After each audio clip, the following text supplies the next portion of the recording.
पहला पार्ट है real number वास्तविक संख्या। देखो छोटी छोटी बातें तुमको देखना है, ध्यान से लेना है कि मैं क्या बता रहा हूँ, ठीक है। दोनों लैंग्वेज है, हिंदी में भी है और इंग्लिश में भी है। तो रियल नंबर हम क्या पढ़ रहे हैं? Real numbers.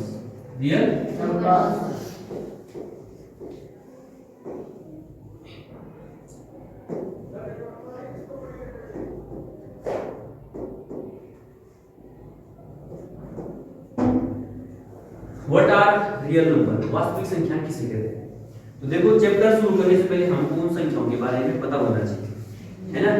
अगर तुमको कोई डेफिनेशन पूछता है, परिभाषा पूछता है कि व्हाट आर रियल नंबर्स, तो आपको क्या करना है? देखो सिंपल, ज्यादा लंबा नहीं सोचना है और हमको क्या करना है, आपने बोलना है। इंग्लिश में बोल रहा हूं पहले, रेशनल, मेरे साथ साथ बोलना, रेशनल और irrational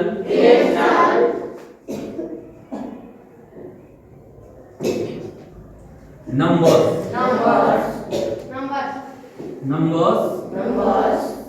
are called real numbers.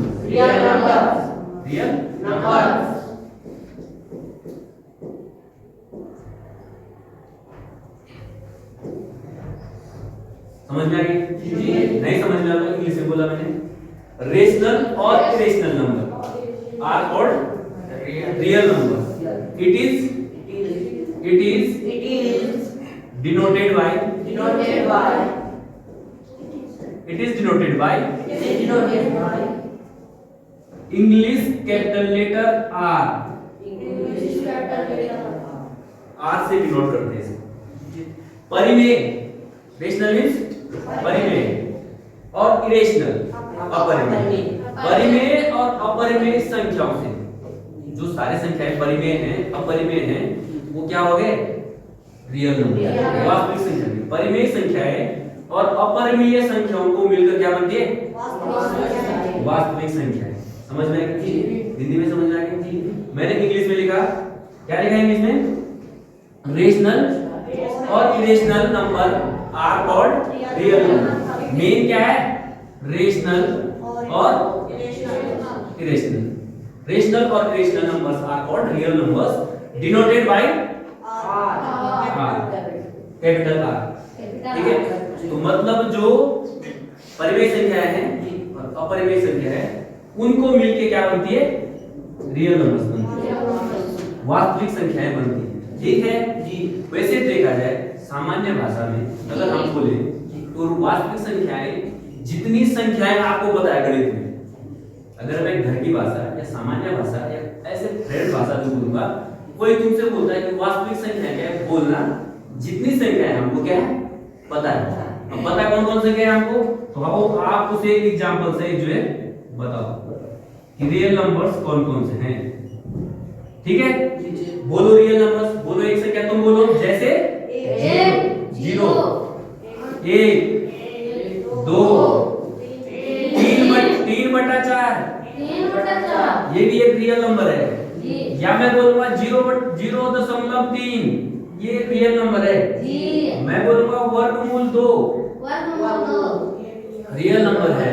या तुम बोलोगे और बोलो, मिश्रित भिन्न बोलो, 2 सहित 1/3, यहाँ पढ़ेंगे से 2 पूर्णांक 1/3, ये भी 2 पूर्णांक 1/3। ये सारी संख्याएं क्या है? Real number. समझ में आई? मतलब अगर तुम कोई सी भी संख्या बोलोगे, भिन्न वाली बोलोगे, मिश्रित भिन्न वाली बोलोगे, या अपरिमेय संख्या बोलोगे, या दशमलव में बोलोगे, या पूर्णांक बोलोगे, ये सारी संख्याएं क्या होंगी? वास्तविक संख्याएं। समझ में आ गया सबकी? ये समझ में आ गया सबकी? समझ में आ गया जी। पहला पाठ है कक्षा 10 का, रियल नंबर्स, वास्तविक संख्याएं। समझ में आ गया जी। बहुत आसान तरीके से आपने पढ़ना है और बिल्कुल एक एक शब्द। गणित में क्या है, गणित में अंग्रेजी में बहुत आसान है। हमको लगता है कि अंग्रेजी भाषा कठिन है, लेकिन गणित विज्ञान जैसा विषय अगर हम बोले तो इंग्लिश में बहुत आसान है।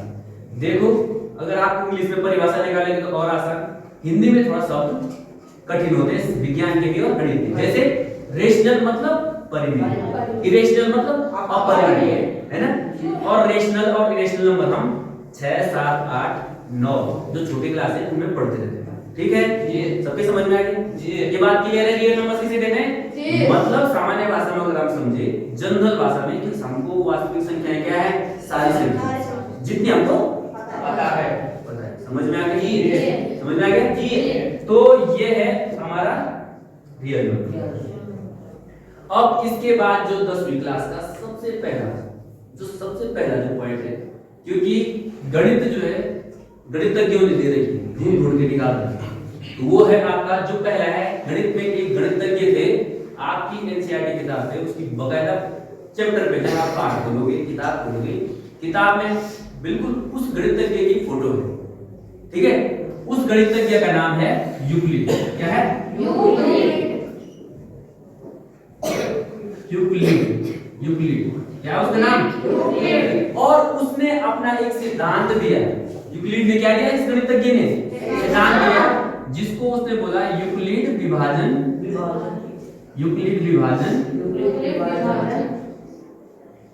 प्रमेय। यूक्लिड विभाजन प्रमेय। समझ में आ गया सब बच्चों के? देखो बहुत आसान है। आज तक मैं बच्चों को कभी कभी प्रैक्टिस में करवाते रहता हूँ और मैंने ये करवा चुका हूँ। यूक्लिड विभाजन प्रमेय। ये यूक्लिड कौन थे? अगर कोई पूछेगा तुमसे, तुम बोलोगे गणितज्ञ थे, एक महान गणितज्ञ थे। उन्होंने किस पे प्रमेय का दी? अपना सिद्धांत किस पे दिया? विभाजन। किस पे दिया? विभाजन पे। सीधी सी बात है ना। तो उसने क्या दिया? सामान्य भाषा में पहले इसकी एक भाषा लिख रहा हूं जो सूत्र सिद्धांत है। तो देखो मैं लिख रहा हूं, इस प्रमेयिका के अनुसार, इस प्रमेयिका के अनुसार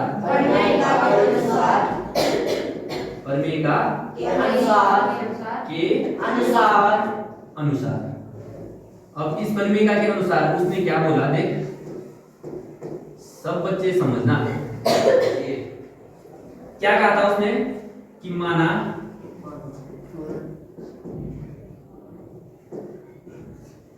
ए और बी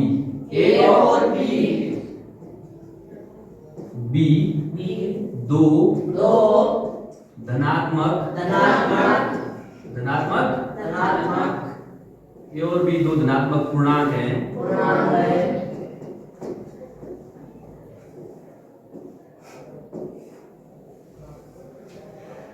तो वहां Q और R इस प्रकार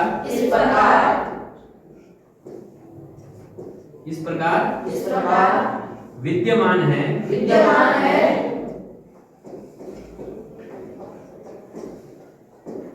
कि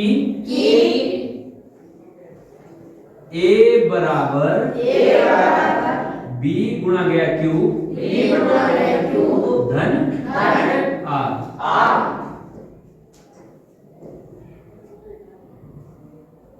जहां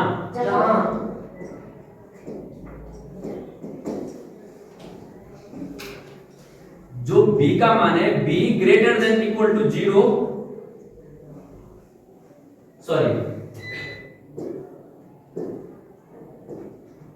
जो R का मान है, जो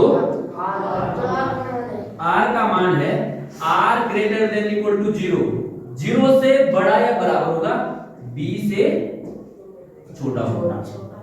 ये ऊपर कंडीशन है। ये कहा था यूक्लिड ने। किसने कहा था? यूक्लिड। देखो यूक्लिड विभाजन प्रमेय के अनुसार किसी के समझ में नहीं आएगा, क्योंकि ये सिद्धांत है और मैंने सामान्य बिल्कुल जनरल भाषा में लिखा है।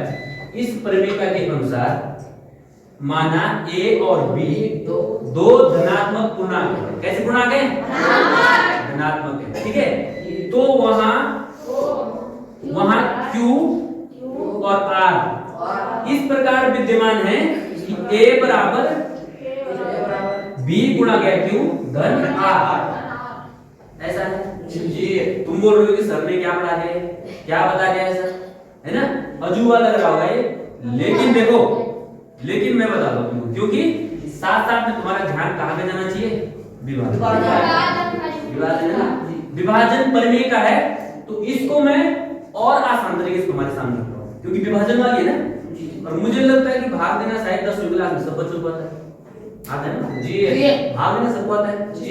क्यों ना हम थोड़ा सा भाग के बारे में जान लें जी, है ना जी। भाग में क्या क्या होता है, तो भाग के बारे में हम जानेंगे, तो वो हम जानेंगे कैसे, तुम्हारे समझ में आएगा कि यूक्लिड विभाजन क्यों उसने विभाजन प्रमेय का कहा, ठीक है जी। अब जाओ भाग पे, कि भाग के बारे में हम कैसे जानते हैं। देखो जी, तुमने जो देखा होगा भाग जब हम देते हैं, जब हम भाग देते हैं, सब बच्चे ध्यान देना जी, भाग हम कैसे देते हैं, देख लो सब बच्चों जिसको आता होगा भाग का चिन्ह ऐसे बनाते हैं, जब हमने छोटी क्लास में या छोटे घरों में पढ़ते हैं हम जी, सीखते हैं ऐसा भाग का चिन्ह बनाते जी, बनाते हैं जी। जो यहाँ पे लिखा होता है उसे बोलते हैं भाज्य। भाज्य क्या होता है, भाज्य। यहाँ पे जो लिखा होता है उसे बोलते हैं भाज्य, और जो यहाँ पे होता है उसे बोलते हैं भाजक। वेरी गुड, सब बच्चे ध्यान ध्यान देना जी। और जो यहाँ पे हमको प्राप्त होता है वो क्या होता है, भागफल। समझ में आ गया जी। और जो यहाँ पे नीचे प्राप्त होता है शेषफल। वेरी गुड, ये है ना जी, ये तो सबको आता है, आता है कि नहीं आता जी, सब बच्चों को आता है जी जी, इतना तो आता है ना जी। देख सेम यही रिलेशन वहां पे है जी। कैसे बोलो गुरुजी, कैसे, क्योंकि जो ऐसे देखो, जो ये जो भाज्य है जी, उस संख्या को उसने कहा ए। अब मैं बोलूंगा भाज्य क्या होता है, जिसमें भाग देना, ठीक है।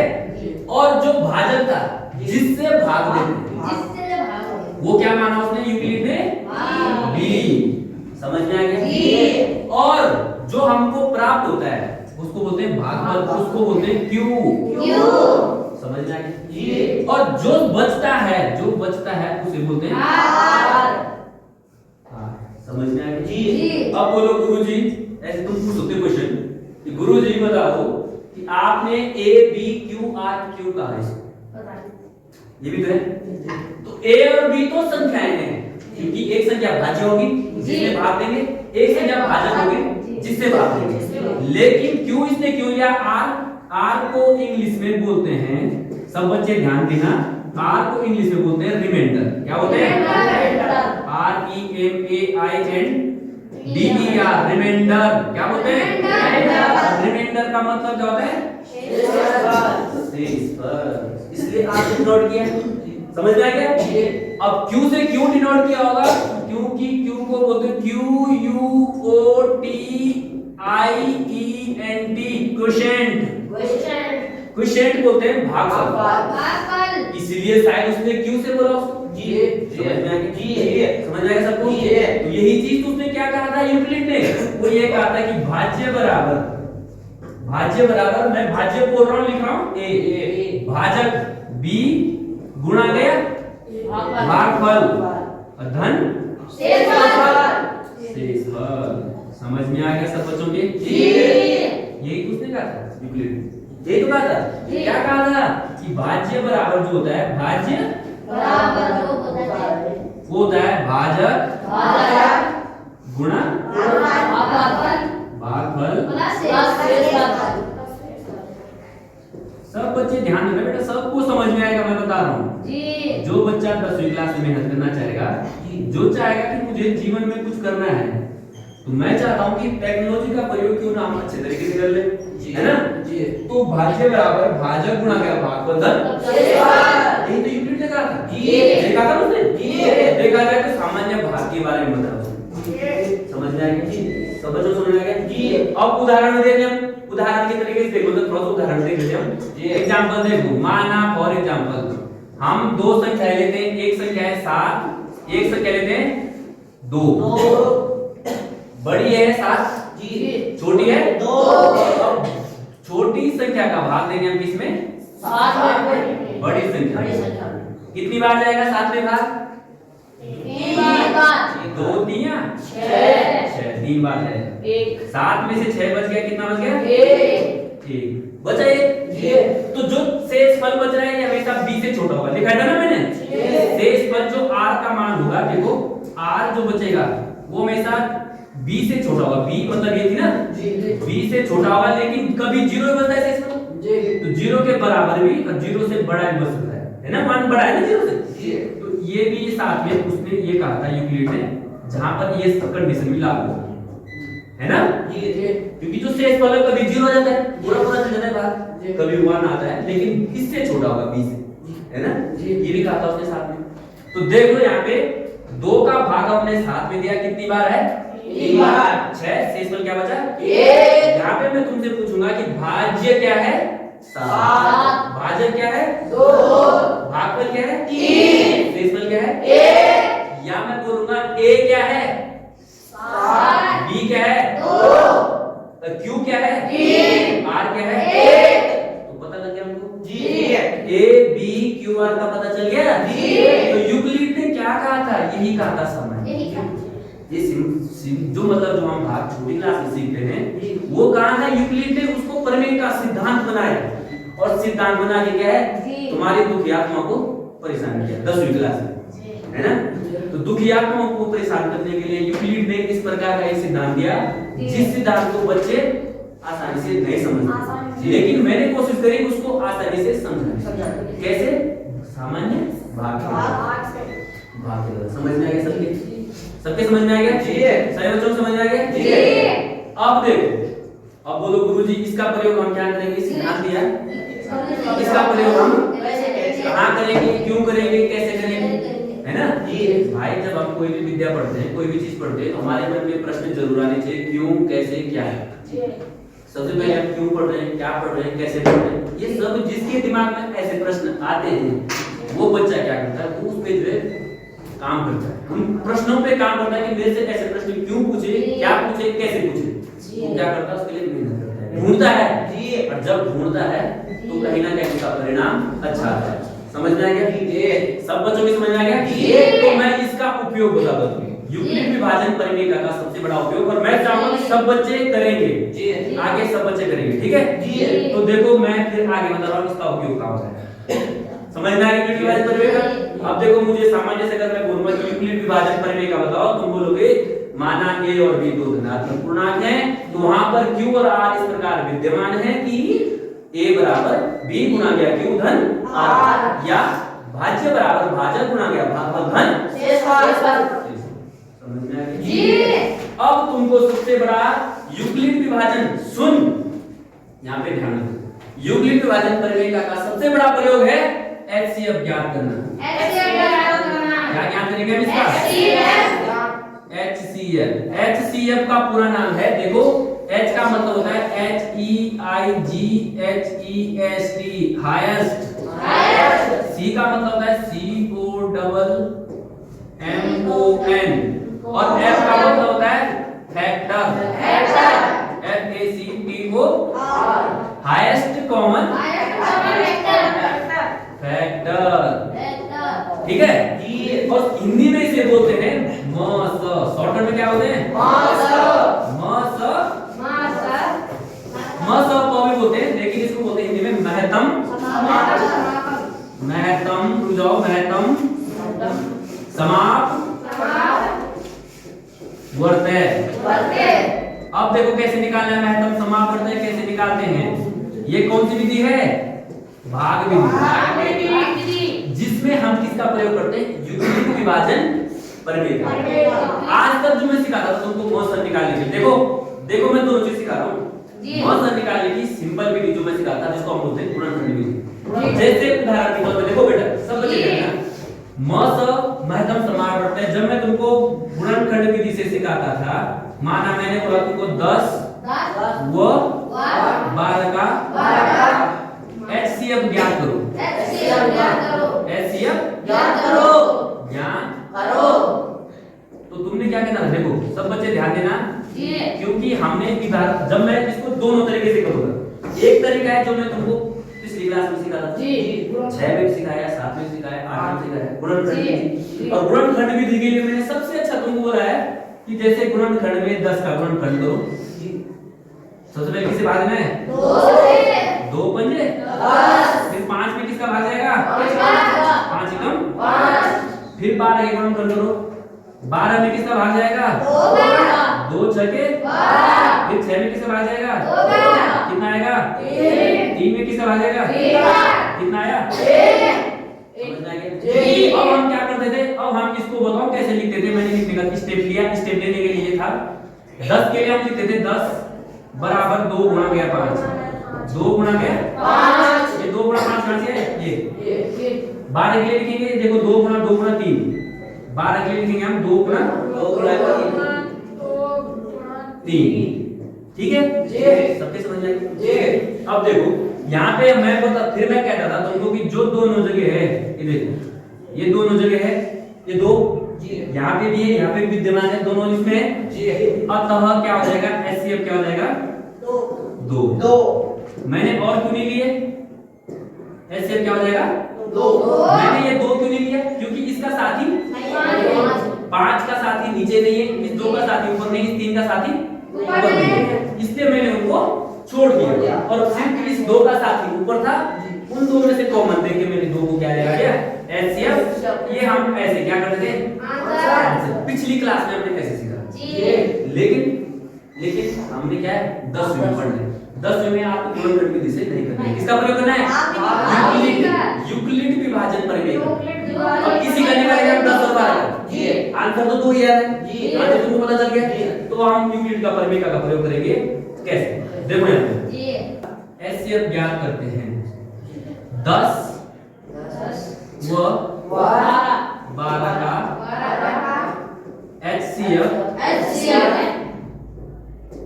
ज्ञात करो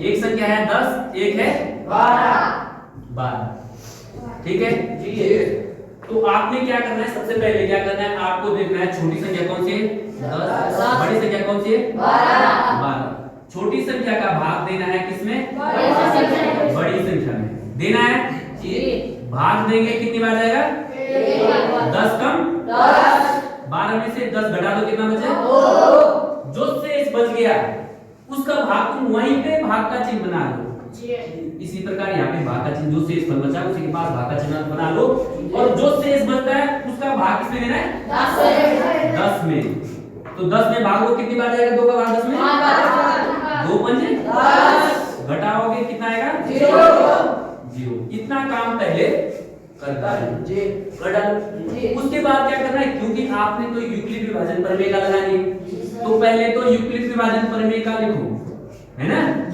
लिखो कैसे कि यूक्लिड विभाजन प्रमेय का के अनुसार यूक्लिड विभाजन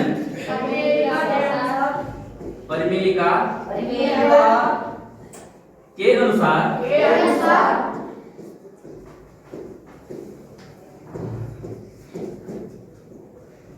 यूक्लिड विभाजन प्रमेय का अनुसार क्या होता है ये कहा था उसने यूक्लिड ने क्या कहा था पहले तो प्रमेय का लिखो स्टेप ये है स्टेप के लिए हम इस प्रकार के कर्व लगाते गणित में ठीक है a बराबर b गुणा गया q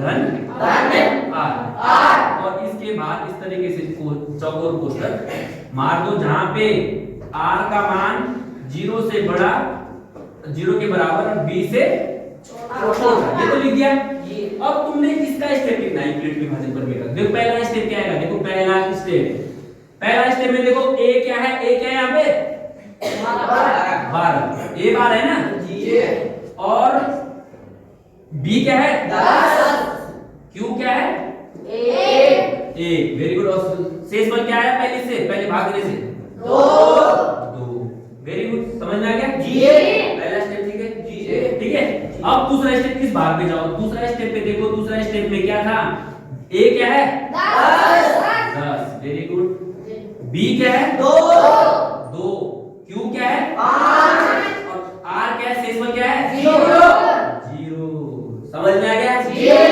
तो यहाँ पे दिमाग लगाना है कि जहां पर भाग देने पर शेष फल 0 आता है वही संख्या क्या हो जाती है HCF वही संख्या क्या हो जाती है अतः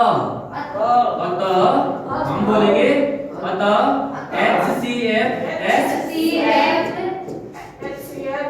HCF बराबर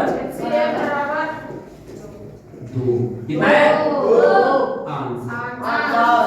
समझ में आ गया जी? फिर एक बात समझा दे रहा हूँ, आपने भाग देना है 10 और 12 का। पिछली बार आप जो पिछला किया था हमने उदाहरण वो गुणनखंड विधि से किया था जी। ऐसे कितना आया था?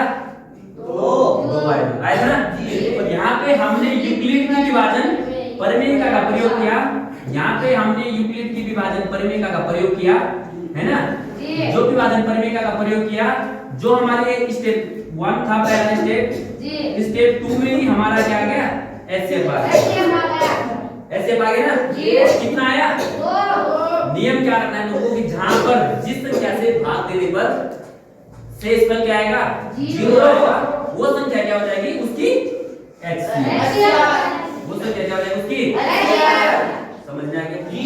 समझ में आ गया सब लोगों को? तो यूक्लिड विभाजन परिमेयिका का, क्योंकि कक्षा 10 में जो पहली वास्तविक संख्या है, जो पहला जो टॉपिक है वो है यूक्लिड विभाजन परिमेयिका, और उसका किस प्रकार प्रयोग करना है, HCF ज्ञात करने में अधिकतर उसका प्रयोग आपको करना है, और उसके आधारित क्वेश्चन क्या है? बोर्ड एग्जाम का है। ठीक है जी? सब बच्चों को समझ में आ गया?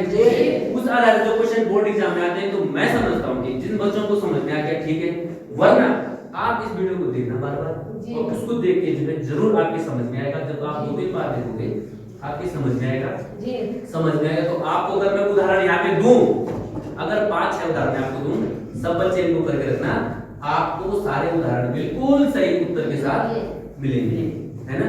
तो मैं यहाँ पे आपके लिए कुछ उदाहरण दूं जिनको आपको करना। वो उदाहरण है, जैसे देखो मैं सिर्फ अभी 2 संख्या है, जैसे दो मैं कुछ संख्या आपके लिए होमवर्क के लिए देता हूँ, ठीक है। यूक्लिड विभाजन की जो मैं कुछ संख्या है, देखो सब बच्चे इसको नोट करना जी। उसके पहले का नोट करना है, तो मैं बता रहा हूं तुमको। नोट कौन बोलते हैं? जैसे कि एक निकालना है 10 व 15 का, 10 व 15 का HCF। दूसरा निकालना है आपने 9 व 13 का HCF। हाँ, और तीसरा निकालना है 15 व 18 का HCF। और चौथा निकालना है आपने 16 व 44 का।